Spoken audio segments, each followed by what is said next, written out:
Jane was knitting in her living room. She was very happy knitting, as always, because it always relaxed her and took away a lot of stress if she was feeling stressed. Suddenly she spotted something out of the corner of her eye. There was a woman who seemed to be exhausted, resting up against her wall outside. She looked out the window, and the woman didn't seem to see her. Jane felt very sorry for the woman and wondered, was she in a weakness? So she went outside and asked her would she like to come into her house for a cup of tea. A few minutes later, the woman sat down at Jane's table, and Jane brought her a cup of tea. The woman said, "Thanks very much. You did your good deed for the day." She drank her tea. Then Jane nearly fainted with shock when the woman took out a gun and pointed it at Jane. The woman said, "Okay, I know you have lots of money in this house and jewellery, so hand it over or I'm going to shoot you." Suddenly the woman felt kind of dizzy. The gun lowered against her will and then fell to the ground. A few minutes later the woman came around. She must have fell asleep. Jane was standing in front of her smiling. It had then hit her that her tea had been drugged. The woman was tied to a chair and gagged, while Jane smiled at her and said, "You see, I actually thought you were tired. I thought you were in a weakness, and I would have still tortured you, but now that I know you were trying to rob me, well, that brings the torture to another level." Jane took out a drill and smiled, then drilled into the woman's knees as tears were rolling down her cheeks. Thanks for watching The Assassin Rapper, and if you enjoy the content, then make sure to subscribe and hit the bell to be notified of new content.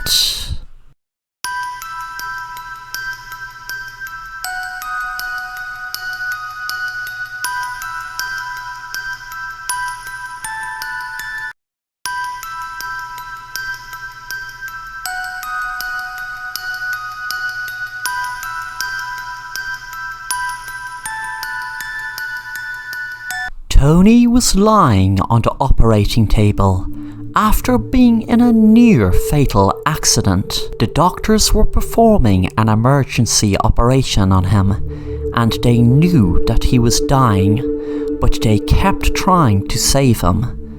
God knows enough people died in this hospital lately, a doctor said. Tony could hear them speaking. Suddenly he heard one of the nurses say, "We have lost all vital signs." He then found himself falling in through a tunnel, and he remembered hearing about a dark tunnel and a light people see just before they die. He then was looking down at the operation table from floating above.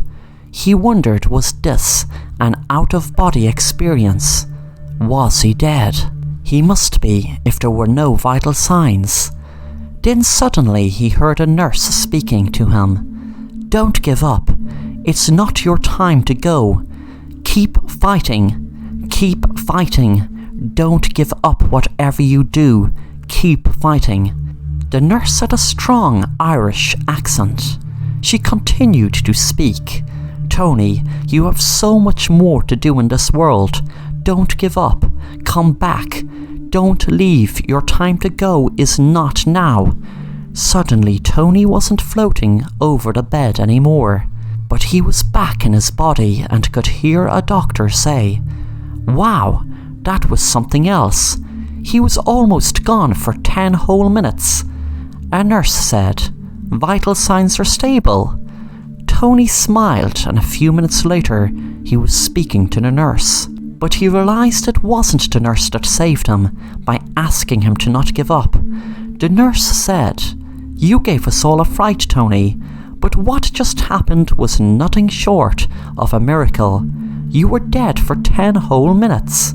Tony said, "Can Could I please thank the nurse with the Irish accent, please? She kept telling me don't give up, and that is what made me pull back from crossing over. The doctor said, Tony, there is no one here with an Irish accent. Tony could see that they all had serious faces on them, and wondered why. The nurse said to the doctor, well, luckily we don't have the nurse with that accent around her anymore. Tony asked, why, what's wrong with her? The nurse said, the only nurse around here with an accent from Ireland was this crazy woman. She murdered 14 of our patients, and when she was found out, she shot herself in the head. Just before she did shoot herself, she started rambling on about she would make sure we all pay for getting her caught. Suddenly the woman froze, and the doctors, when the nurse with the accent from Ireland appeared and said, I made my penance after I killed those patients, and I proved it by bringing this patient back to life. But as for the doctors and nurses, who were the reason I was caught experimenting with murder, well, that's a different story. Within 2 minutes, everyone in the room were killed besides Tony. Soon after, the police were called, and Tony was arrested for multiple homicide of the nurses and doctors that were killed by the ghost of the nurse who saved him. Thanks for watching The Assassin Rapper, and if you enjoy the content, then make sure to subscribe and hit the bell to be notified of new content.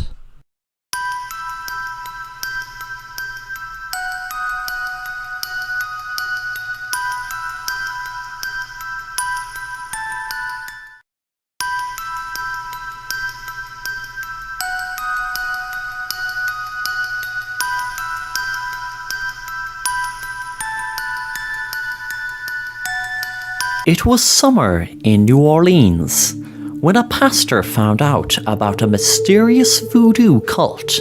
He was sent an anonymous letter saying that the doom and evil would fall among their town if something wasn't done, and it had to be done from a man of faith. He was told there would be dolls hanging up around somewhere in the town. It needed to be ended by a man of faith. It needed to be a case that a man of faith cut the dolls down. He was shocked reading the letter, but a part of him was just dismissing it, thinking it must be some teenagers with nothing else better to do with their time than write a letter to the local pastor.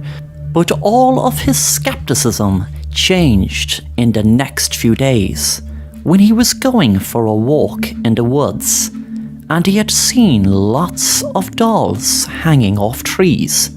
He didn't like the look of it, and put it down to some voodoo or black magic ritual. He came back a while later with his scissors, and cut them all down. He counted them individually, and there were 13 dolls exactly. He went home and was in shock while listening to the radio when the newsreader said, there has been 13 people in a local New Orleans town, Glenside, found dead under mysterious circumstances.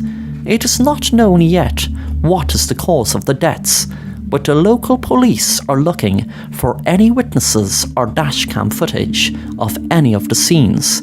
There were in various parts of the town. We will keep you updated on this story as more information comes into us. A few minutes later, he walked into his son's room, and his son was playing a computer game. It looked to be one of those violent games. The screen said, now cut the doll from the string it's hanging on in the ceiling and you will win the game.